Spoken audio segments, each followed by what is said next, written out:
오늘 창세기 12장입니다.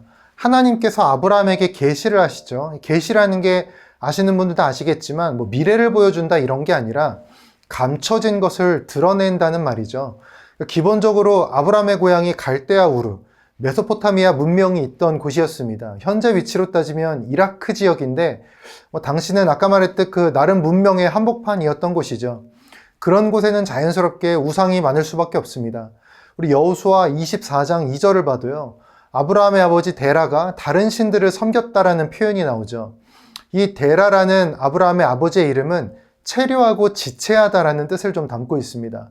우리가 11장 31절에 봐도 데라가 가나안으로 이동 중에 하란에서 멈추죠. 그것과 모양새가 비슷한데요. 데라는 그곳 하란에서 죽습니다. 지체한다라는 뜻을 가진 아버지 데라가 죽고 그 후에 아브라함이 아내 사라, 조카 롯과 함께 가나안 땅으로 들어가게 됩니다. 제가 신학교 때 저희 구약 교수님이 이스라엘 히브리 대학에서 오래 공부하신 분이었어요. 그러니까 유대 전통이나 히브리어 같은 거는 굉장히 잘 아시죠. 12장 1절에서 하나님이 아브라함에게 너는 가라라고 할 때 레크레카라는 히브리어 표현이 되거든요. 이게 뜻을 보면 그냥 보면 레크는 가라, 레카는 너 자신에게로 이런 뜻이에요. 스스로. 그러니까 내 자신에게 가라, 너의 마음으로 가라, 내 스스로 가라. 여러 가지 어감이 담겨 있는 것이죠. 그러니까 눈으로 보이는 세상으로 판단해서 가지 말고 네 마음속 울림을 주는 내 말씀을 순종해서 스스로 가라라는 것이죠. 근데 사람이 참 희한한 게 교수님이 그 말씀하셨을 때 되게 반감 갖는 분들이 많이 계셨어요. 그러니까 하나님이 주권적으로 아브라함만 딱 골라가지고 무조건 그냥 가게 하신 거지 무슨 소리냐. 근데 저는 이 스스로라는 해석, 네 마음을 들여다보라는 해석이 너무 은혜가 됐거든요. 그러니까 하나님은 인간을 조종하는 분이 아닌 거예요. 우리 안에 말씀을 넣어주고 우리가 발견하긴 하시지만 강제로 조종하는 분은 아니세요. 뜻을 찾게 하시고 그 다음에 선택하시죠. 진정한 사랑은 자유로운 순종에서 이루어지는 겁니다. 저는 오히려 하나님이 아브라함을 딱 찍어가지고 강제로 의지랑 상관없이 밀어붙였다? 이것보다는 하나님의 음성에 따라서 나아갈 바를 알지 못했지만 또는 눈에 보이진 않았지만 내 마음에 울리는 그 말씀의 뜻을 믿고 가보겠다. 아브라함이 그런 믿음의 결단을 했다는 것에 더 무게를 둡니다. 다른 성경 이야기 읽어봐도요. 한 번에 이거야라고 오는 그런 거는 많지 않아요. 오히려 결정적인 순간이 왔을 때 오랜 시간 나를 이끌어주신 하나님을 기억하는 거, 그런 과정을 거치면서 결단을 하는 것이 훨씬 더 많습니다. 멍하게 있다가 이거다, 앞으로 가야지, 이런 거는 적절하진 않은 것 같아요. 여러분들도 마찬가지예요. 떠나야 할 땅이 있으십니다.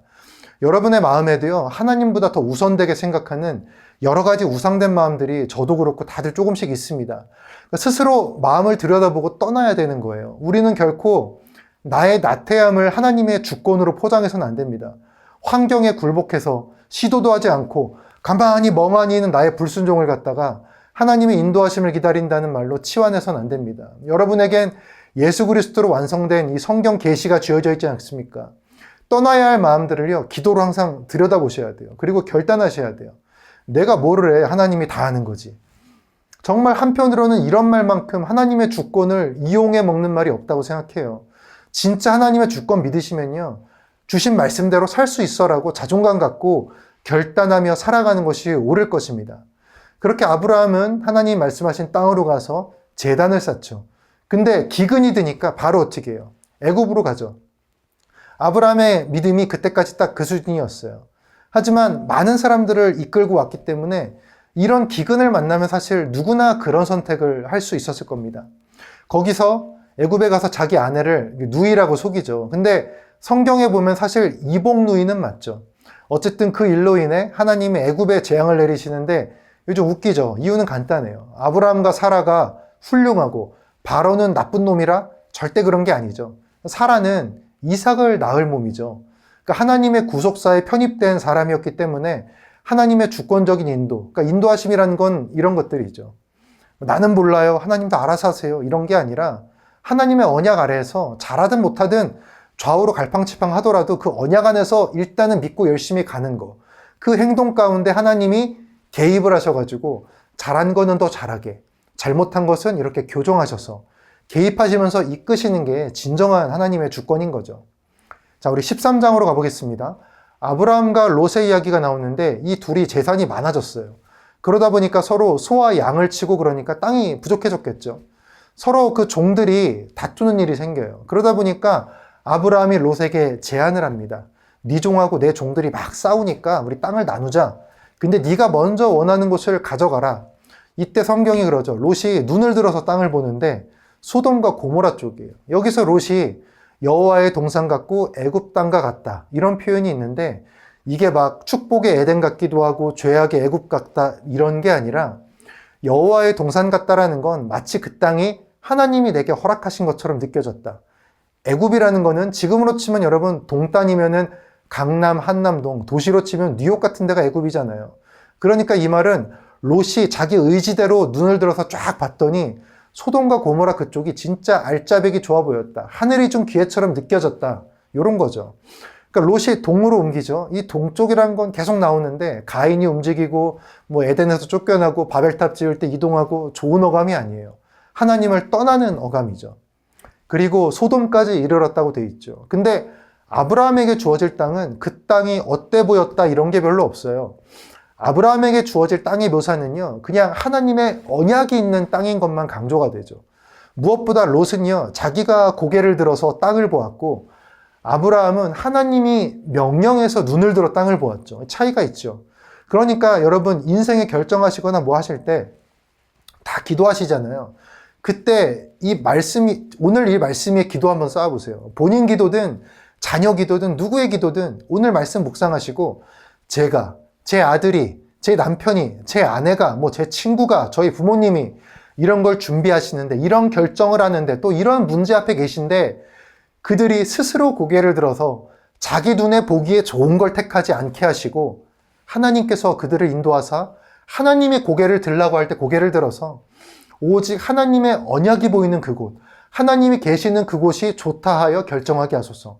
그러니까 신문에 나오는 강남 뉴욕 땅이 좋은 게 아니라 말씀으로 깨닫는 언약이 좋은 거예요. 하나님이 계신 곳이 좋은 것입니다.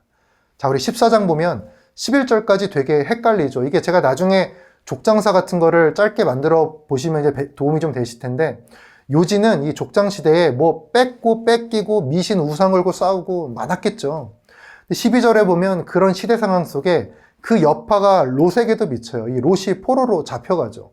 그러니까 아브라함이 롯을 구하려고 가는데 훈련시킨 318명을 데리고 갑니다. 근데 승리를 해가지고 롯을 구출해 와요. 그리고 부녀자와 다른 사람까지 되찾아오죠. 여러분 상식적으로 아무리 옛날이라도 한 국가의 왕, 훈련된 군사들, 계속 전쟁해온 사람들인데 아무리 그래도 아브라함 그 훈련된 300명 병사에게 진리가 있나요? 그러니까 하나님이 개입하시고 주권을 이루신 것이죠. 저는 이 부분이 아브라함이 정말 근데 믿음으로 갔다고 확신해요. 왜냐하면 이전 장에서 하나님이 자기에게 언약을 주신 걸 들었잖아요. 여러분 기억하세요. 아브라함이 결코 가만히 앉아서 하나님이 롯 꺼내줄 거야. 약속하셨잖아. 이런 게 아니잖아요. 그죠? 아브라함이 돌아오니까 2명의 왕이 아브라함 환영하죠. 이건 당시의 문화입니다. 승리한 자를 환영하는 거. 근데 여기서 중요한 게 살렘 왕 멜기세덱. 살렘 왕이라는 건 평화의 왕이란 뜻이고 멜기세덱은 의의 왕이란 뜻이죠. 그래서 옛날 교부들이나 지금도 그렇고 예수님의 예표로 이 부분을 해석하는 게 많습니다. 저는 아주 적합하다고 봐요. 의의 왕이시고 평강을 주시는 진정한 왕, 예수 그리스도. 멜기세덱의 말이 멋지죠. 아브라함에게 들으라고 하면서 승리를 이끄신 게 하나님이고 그 하나님을 찬양하라고 하죠. 그리고는 아브라함이 여러분 11조를 드립니다. 아마 첫 11조일 거예요. 근데 여기서 기억하실 게 당대 문화의 10분의 1이라는 건 그냥 숫자 1, 하나 이런 게 아니라 첫째 거란 뜻이에요. 첫째 거. 그러니까 여러분의 집안에서 자식들 다 소중하죠. 근데 그래도 자식을 대표하는 게 누구죠? 첫째죠. 상 받을 때 누가 대표로 받죠? 뭐 평등 때문에 달라질 수도 있긴 한데 요즘에는 기본적으로는 1등이 대표로 받죠. 이 11조의 1은요, 대표하는 거예요. 가장 첫 번째 것을 드림으로써 나머지의 것도 당신의 것이라는 의미를 담고 있는 거죠. 그러니까 여러분 11조라는 게요, 이번 달에 안 드리면 하나님이 나를 무너뜨리실 거야. 이건 망상이에요, 망상. 11조의 핵심은 10분의 1을 드리고 뭐 다음 달에 10배 복을 기대하는 그런 더러운 마음도 아니고요. 나 할 일 했어. 이런 이상한 만족감도 아니에요. 대표되는 첫째 것을 정성스럽게 드림으로써 나머지 모든 것 또한 당신의 것임을 인정하고 높여드리는 의미인 것이죠. 그러니까 제발 헌금에 대해서 저는 재정적 부담을 갖지 않으셨으면 좋겠어요. 그러니까 목사가 돈으로 사는 게 아니잖아요. 교회도 그렇고. 믿음으로 살고 믿음으로 일을 하는 거죠. 그러니까 아무리 힘들어도 목회자나 교회가 돈에 부담 주는 건 저는 옳지도 않다고 생각해요. 그러니까 목사가 성도에게 줄 부담은 돈 부담이 아니라 거룩의 부담이죠. 헌금과 11조의 의미를 정확히 알려주고 그 의미에 따른 거룩한 부담으로 정말 성도들이 하나님께 드릴 수 있도록 해야지. 헌금과 11조 여러분 중요합니다. 근데 그 중요한 게 하나님께 드리기 때문에 중요한 것이죠. 그러니까 내 재산의 10%를 어떤 단체나 건물, 사람에게 준다 이런 느낌을 받게 하면 안 되는 거예요. 그게 아님을 말씀으로 알게 하고 거룩한 부담으로 하나님께 드리도록 인도하는 것이죠. 자, 우리 15장으로 가겠습니다. 너무 중요하죠.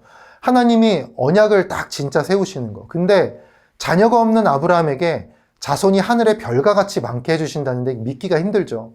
아브라함이 근데 그걸 믿어요. 그러니까 하나님이 그 믿음을 의로 여기세요. 근데 여러분 갈대아 우르에서 하나님이 아브라함한테 나타나셔가지고 갑자기 내가 네 자손을 별과 같이 많게 하겠다. 믿느냐? 지금 그런 게 아니죠. 하나님이 저 불가할 것 같은 언약을 주실 때에는요. 그간의 믿음의 여정이 있었어요. 하나님이 자기가 어떤 분인지 계속 드러내시는 과정이 있었죠.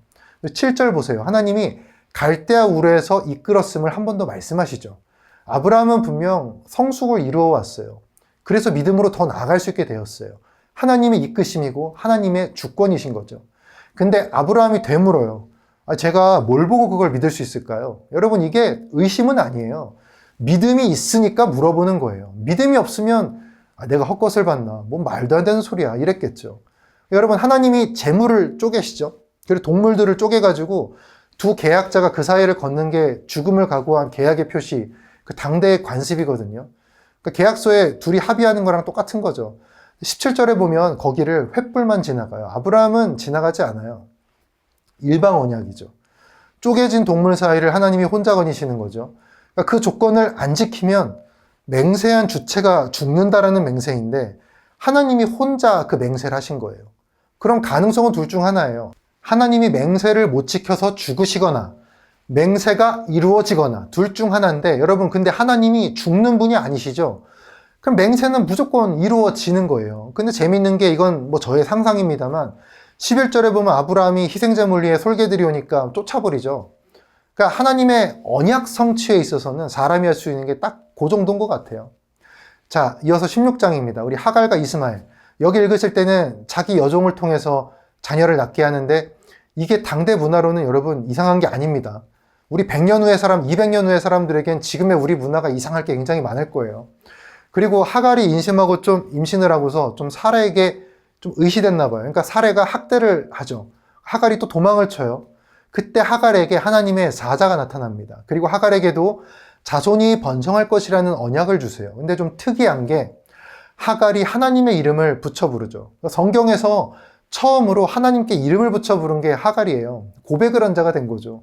그러니까 여러분 뭐 사레와 이삭만 언약의 사람이라서 복을 받고 하갈과 이스마엘은 마치 막 광야에 버려진 것처럼 막 풀이되는 것도 있는데 그렇진 않고요. 언약과 구속사에서 언약을 그 하갈과 이스마엘을 통해서 이룬 게 아니라 사레와 이삭을 통해 이룬 거지 하갈과 이스마엘이 버려졌다는 건 아니에요. 그러니까 언약의 성취에 있어서 내가 직접 쓰임받는 건 대단한 축복이지만 직접 쓰임받았지 않다고 해서 언약과 보호하심에서 내팽개쳐지고 버려지는 건 아니라는 거예요. 이 둘을 구분할 필요는 있습니다. 17장을 보면요. 이전과는 조금 다르게 아브라함에게 제사장적 기능, 근본적 관계 이것에 좀 집중하는 얘기가 나옵니다. 그러니까 할례를 받아라. 이 말은 우리가 세례에 빗대어서 많이 쓰기도 하지만 핵심은 신뢰와 언약으로 들어가는 증거를 보인다는 것이죠. 사실 할례는 성경에만 있는 얘기도 아닙니다. 이때 처음 등장한 것도 아니에요. 당대의 이 기록보다 더 오래된 전통이기도 해요. 하지만 같은 전통이어도 하나님이 명한 할례는 다른 거죠. 하나님의 백성임을 증명하는 표, 언약의 표인데 우리가 이후 성경을 이제 나중에 또 읽어보시면 아브라함이 그 명령을 굉장히 잘 지킨 것 같아요. 그리고 이 할례의 전승이 잘 강조된 것 같아요. 아주 필수적인 거로. 그러니까 하나님이 모세에게 이 말씀을 주실 때도 다른 건 몰라도 이 전통이 잘 이어진 거겠죠. 근데 이게 참 세례랑 연결되는 게 아주 오묘한 게요. 이 창세기는 모세에게 주신 말씀이었잖아요. 모세가 태어나 3달을 부모랑 함께 지냈죠. 그리고 바구니에 담겨서 바로의 딸에게 이렇게 발견이 됩니다. 근데 바로의 딸이 바로 이 아이를 보고 히브리 아이임을 알게 되었다고 되어 있죠. 뭘 보고 알았을까요? 할례일 확률이 굉장히 크죠. 그러니까 모세가 애굽을 나와서 바다를 건너서 하나님의 구속사를 이어갔으니까 이게 굉장히 오묘한 거예요. 자, 18장을 보시면 세 천사가 방문하는 모습이 나오죠. 당대 저 지역 사람들에게는 나그네를 아주 환대하는 문화가 있었습니다. 그들이 사라에게 아이를 가질 거라고 얘기하는데 사라가 웃죠. 약간 비웃음의 웃음일 수도 있죠. 학자들은 이것을 갖다가 이삭이 태어났을 때 사람들이 모두 즐거워 웃었다는 것과 함께 놓고 말합니다. 그러니까 하나님이 사라의 약간 비웃음, 조소를 진정한 기쁨으로 바꾸셨다는 것으로 표현하죠. 타당한 해석이라고 생각됩니다. 하나님은 그런 분이죠. 그러니까 지금 여러분들이 혹여 나한테 무슨 그런 축복이 와 이런 생각하는 게 있으시다면요, 믿음 안에서 언약 붙잡고 살아가실 때 결국에는 어떻게 나한테 이런 복이 왔지? 여러분과 여러분의 주변 모두가 기뻐지는 은혜가 있을 것입니다. 근데 안타까운 건 이 천사 3명이 나그네가 아브라함 집을 떠나가지고 어디로 가죠? 소돔으로 가죠. 거기에 죄가 많음을 하나님이 아시는 거예요. 이때 아브라함이 이 멸망의 심판의 중재자를 자처하죠. 의인 50명이 있으면 좀 살려주세요. 그러다가 이게 10명으로 줄죠. 여러분이 10명이라는 거는 히브리 문화에서 집단의 최소단이에요. 그러니까 진짜 최소한으로 남아도 살려주겠다라고 하시는 거죠. 그러니까 저의 개인적 해석이지만 그게 우리에게는 육신의 몸을 입고 오신 주님처럼 느껴져요. 그러니까 오직 그분 한 분으로 인해서 우리가 그 모든 멸망에서 건짐을 받았잖아요. 자, 다음 19장으로 가면 우리 첫머리에는 롯이 소돔 성문에 있는 것으로 시작을 합니다. 당시 성문에는요, 지주라든지 아주 잘 나가는 사람들이 있던 곳이에요. 아까 처음에 보면 롯이 땅을 볼 때 소돔 근처로 가죠. 그 후에는 소돔에 들어가 살았고 이제는 소돔의 중심에 있는 것이죠. 그러니까 세 천사를 이 롯도 잘 대접을 해요. 아브라함한테 배운 게 있는 것 같아요. 그죠? 근데 마을 사람들이 이 나그네를 막 보여달라, 내놓아라 모여들죠. 동성애적 느낌이 드는 얘기를 막 하고 그래요. 그러니까 롯이 뭐라고 하죠?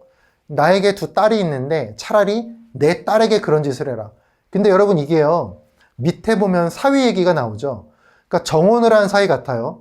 결혼할 사이라고 하는 걸 보면은 여러분 정혼은 법적 효력이 생기거든요. 그러니까 당대 문화에서 결혼할 남자가 뻔히 있는 여자를 건드리는 건 처벌이 아주 세요.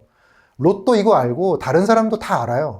그러니까 롯의 저 표현은 롯이 진짜 뭐 막장까지 가가지고 내 딸 마음대로 해라 이렇게 가는 것보다는 오히려 이 세 천사, 이 나그네를 너희에게 내줄 수 없다라는 아주 강경한 표현으로 보는 게 맞을 것 같아요. 그리고 천사가 이제 성 밖으로 롯과 가족들을 다 끌고 가려는데 가족들이 농담으로 여기죠. 우리가 복음을 전할 때 여러분 사람들의 반응도 비슷하잖아요. 약간 농담으로 여기고. 근데 천사가 롯을 재촉하죠. 그리고 더는 안 되니까 강제로 손을 잡아가지고 인도해가지고 성 밖에 이렇게 끌어내요. 이게 하나님의 자비라고 표현되는데 여러분 구원이 그렇습니다. 하나님이요 손잡고 여러분 끌고 가서라도 구원하시는 거예요. 하나님의 구원은 그래요. 그리고 성을 멸하십니다. 근데 여러분 소돔과 고모라 얘기할 때 늘 동성애만 강조되는데 제가 동성애 옳다는 얘기 절대 하는 게 아니고요. 그게 절대 1번 죄악이라고 말하는 건 조금 어폐해요. 그러니까 에스겔 16장 49절 보면요. 소돔의 죄악은 이러하니 그와 그의 딸들에게 교만함과 음식물의 풍족함과 태평함이 있으며 또 그가 가난하고 궁핍한 자를 도와주지 아니하며, 그러니까 풍족함과 평안함에 젖어가지고 하나님을 잊고 힘들고 어려운 약자들을 외면한 게 제일 큰 죄 중에 하나예요. 그러니까 해야 할 선한 행실, 하나님을 닮은 그 행실을 하지 않고 평안하고 살만한 환경에 젖어서 음란, 탐욕, 방탕을 했다는 것이죠. 자, 그리고 그 다음 얘기도 유명합니다. 롯의 아내가 소금기둥이 된 거. 소돔을 돌아보지 말라는데 굳이 돌아보죠.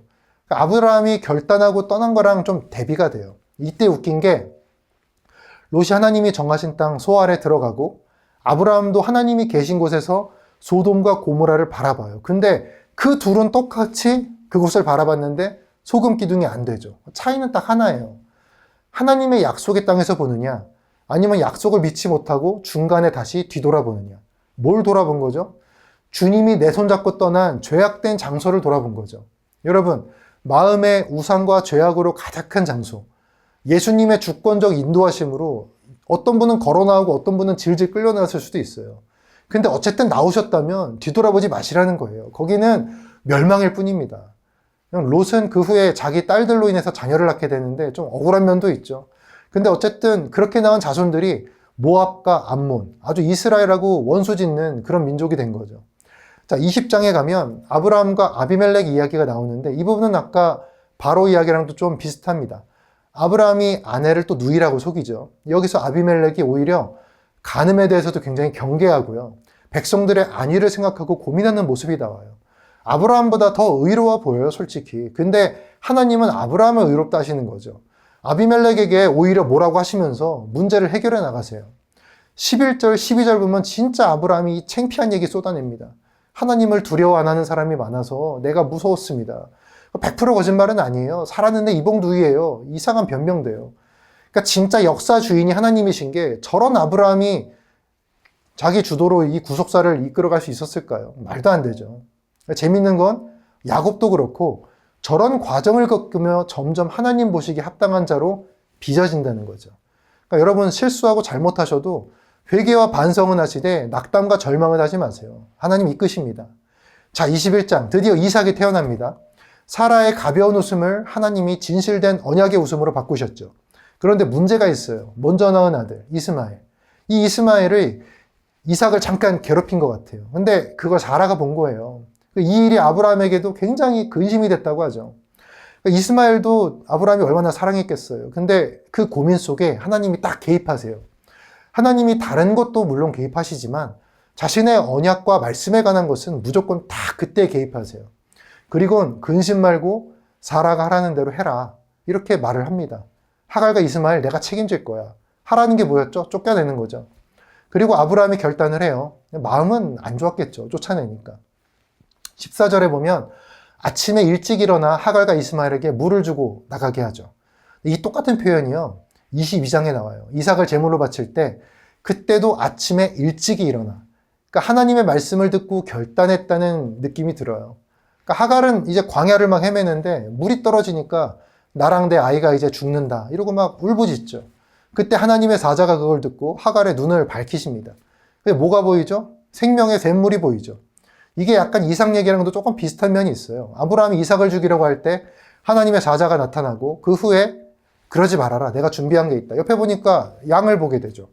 다만 이 둘의 차이는 한 명은 언약의 성취에 직접 연관된 인물이고 한 명은 직접적으로 연관되진 않았다는 거예요. 하지만 둘 다 하나님의 보호하심 안에 있는 것이죠. 그리고 한편으론 생명에 관한 건 하나님이 눈을 뜨게 해주셔야 보이는 것 같아요.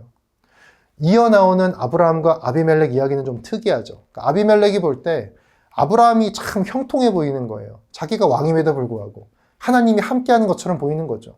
그러니까 여러분 믿는 자의 형통함은요. 사실 그 한 명 잘 되게 해주려고 그러는 게 아니라 다른 이로 하여금 그를 통해 일하시는 하나님을 알고 발견하고 주님으로 고백하도록 만들기 위함인 거예요. 그래서 늘 겸손해야 돼요. 그리고 암양 새끼 7을 따로 떼서 우물을 판 증거를 삼는데 우물은 당대로 치면 생명의 근원이죠. 그래서 주석서들 중에는 이거를 하나님의 어린 양 대신 예수님이 우리에게 자기를 내어서 생명의 물을 주신 것과 빗대어 생각하는 부분도 많아요. 저는 이게 적어도 신약을 아는 시대의 사람들에게는 그 해석이 굉장히 타당하고 은혜로운 거라고 생각합니다. 자, 마지막 에셀나무가 나오는데 이 에셀나무는 사막에서 꽤 잘 자라고 크게 자라는 나무인데 유독 시원하다고 하죠. 그러니까 사람들의 안식처가 되고 또 아브라함이 무엇보다 거기서 예배를 드리죠. 상징적인 거죠. 자, 22장을 보면요. 가장 유명한 이야기, 아케다 전승입니다. 묶는다라는 뜻의 아케다. 이거는 진짜 하나님이 시험인 건데 표현을 보면요. 그냥 아들이라 안 하고 너의 사랑하는 독자라고 강조하죠. 그러니까 구속사로 보면은 예수님의 예표라는 상징이 느껴지기도 하지만 단순히 저 때만 이렇게 생각해봐도 아브라함에게 주는 정말 마지막 시험이라는 느낌이 들 정도로 너무 가혹한 시험이죠. 7절, 8절 보면요. 둘 사이도 진짜 좋아 보여요. 그냥 아들 이삭이 물었다. 아브라함이 대답했다. 이렇게 기록된 게 아니라 아버지, 아들아 이렇게 직접적인 표현이 쓰이죠. 아브라함이 일찍 준비를 하고 결심을 가진 것 같아요. 그리고 약속의 산에 사흘, 3일 만에 고개를 들어 그곳을 바라볼 수 있게 되었죠. 사흘, 이 3일이라는 표현도 되게 익숙하죠. 우리 출애굽기 19장에 보면요. 셋째 날을 기다리게 하라. 이는 셋째 날에 나 여호와가 온 백성의 목전에서 시내산에 강림할 것이니. 그리고 주님의 부활도 여러분 사흘이잖아요. 그리고 종들은 기다리라 하고 이제 이삭과 아브라함만 둘이 올라가죠. 근데 말이 좀 웃기죠. 우리가 너희에게로 돌아오리라. 우리 가라고 하죠. 분명 아브라함은 하나님의 뜻을 신뢰했던 부분이 있었던 것 같아요. 당시 이삭은 아마도 청년기 정도로 보여집니다. 이삭의 순종도 놀랍죠. 제가 한 번은 인터넷 글 보다가 이삭을 바친 아브라함에 대한 이렇게 글이 있어가지고 봤는데 그 밑에 댓글이 있더라고요. 아브라함이 이삭을 왜 바쳤을까? 뭐 이런 제목이었는데 그 댓글이 뭔지 아세요? 둘 다 미쳐서. 그러니까 아마도 이제 믿음 생활 하는 분은 아닌 것 같은데 그때 당시에는요 진짜 미친 게 하나 있었어요. 뭐냐면 인신제사 풍습이 있던 시대예요. 성경에는 여러분 몰렉 대표적이죠. 인신공양을 바친 암몬족의 신 아브라함에게 인신제사는요 그걸 좋다고 아브라함이 생각하진 않았겠지만 그게 막 낯선 얘기는 아니었어요. 그러니까 인신공양은 정말 잘못된 것이지만 하나님이 기뻐하시지도 않는 건데 하지 말라고 하신 것이죠. 미리 말하면. 근데 그냥 우상을 믿는 이런 미친 종교의 측면에서 보면은 인간이 할 수 있는 가장 큰 표현이기도 하죠. 인신공양이. 또 요구이기도 하고요. 근데 아브라함이 그런 마음으로 하나님도 그런 걸 요구하실 수 있나? 뭐 내가 한번 표현해 봐야지 뭐 이랬는지 아니면 이분은 그런 분 아니야. 내가 믿고 해도 돼. 이랬는지 아니면 진짜 나를 시험하시는구나. 하지만 이분이 진짜 신이라 내 아들이 죽어도 살릴 수 있지 않을까? 뭐 이런 기대로 그랬는지 뭐 기본적으로 이 정도 마음 중에 하나였겠지만 뭐 개인적으로는 세 번째 아닐까 싶은데 한 가지 분명한 건 성경에 뭐 아브라함의 심정이 기록되어 있는 게 아니잖아요. 그러니까 다 추측인데 정황상 정확한 한 가지가 있어요. 그러니까 아브라함이 하나님을 믿은 건 확실해요. 그리고 무엇보다 그분이 정말 능력 있는 신이라고는 믿었어요. 확실해요, 그거는. 그리고 하나님이 이렇게 아브라함이 딱 죽이려고 할 때 막으시죠. 순양을 준비해서 그걸로 대체를 하시는데 여러분 순양이 갑자기 뿅 하고 나타났을까요? 기록 보면 이렇죠. 아브라함이 눈을 들어 살펴본 즉 순양이 있었다. 여러분 하나님이 예비하신 것들이요. 그냥 우리가 보고 싶다고 막 보이는 게 아니에요. 믿음의 과정이 필요해요.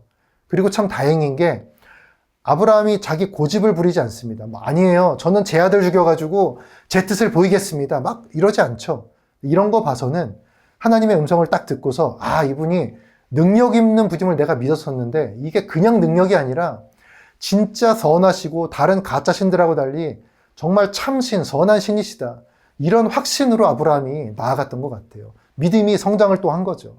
그러니까 준비하신 것들로 제물을 드리고 이삭을 묶어서 제물로 드린 이 아케다 전승 있잖아요. 이게 예수 그리스도의 예표 모형으로 많이 등장합니다. 근데 차이가 있어요. 우리는 우리의 가장 소중한 것을 믿음으로 대신 드렸지만 하나님은 실제 자신의 독생자를 내어주셨죠. 다른 가짜 신들은 자기 아들을 내놓으라고 하죠. 근데 진짜 신 하나님은 자신의 아들을 내어주시죠. 자신이 그런 우상들과 다른 진짜 신, 선하고 사랑의 하나님임을 보여주는 것이죠. 동시에 우리에게 어떻게 구원이 임할지를 또 나타내는 사건이 이 22장의 사건입니다. 참고로 밑에 남았던 아까 그 종들 있죠. 일부 교부들은 그 종들을 유대인이라고 해석하기도 해요. 그러니까 구약은 접근법에 따라서 여러 가지 해석의 여지가 열려있는 부분들이 많습니다. 하지만 중요한 건 핵심은 동일하다는 것이죠. 하나님은 인류 구속사 가운데 자신이 참된 하나님이심을 계속 드러내세요. 그리고 가끔은 은혜로, 가끔은 시험으로, 가끔은 우리의 실패와 고통 속에 자신이 진정한 하나님임을 끊임없이 드러내십니다. 그리고 결국엔 직접 자신을 드러내셨죠. 그게 바로 예수 그리스도이십니다. 그래서 구약의 모든 이야기를 이유여와 막론하고 무조건 다 그냥 모든 게 다 예수님한테 다 그냥 이렇게 이거는 조금 다른 얘기인데 모든 이야기가 결국은 예수 그리스도의 구원 역사로 수렴되어 간다. 그것을 위해서 진행되어 간다라는 것만큼은 분명합니다. 22장에 우리 마지막을 보아도 밀가의 후손들, 아들들의 이름이 쭉 나오는데 거기 아들들 이름 중에 희한하게 여자 이름 하나 껴있죠. 리브가. 리브가가 누구죠? 이삭의 아내. 하나님이 역사를 계속 이어가시는 거죠. 저는 여러분 오늘 한번 여러분이 마지막에 언급된 이 이삭의 이야기로 한 가지 좀 묵상해 보시길 원합니다. 예수님이 저 때는 삼위의 하나님으로 저 모습을 지켜보셨을 텐데 그때 예수님의 마음이 어땠을까요? 저거 내가 나중에 해야 되는 건데 내가 나중에 대신 죽어야 되는 건데 막 이러면서 걱정하셨을까요? 아니요. 저는 확신컨대 너희들 참 가치 있다. 행함으로 너희들 정말 믿음을 보였다.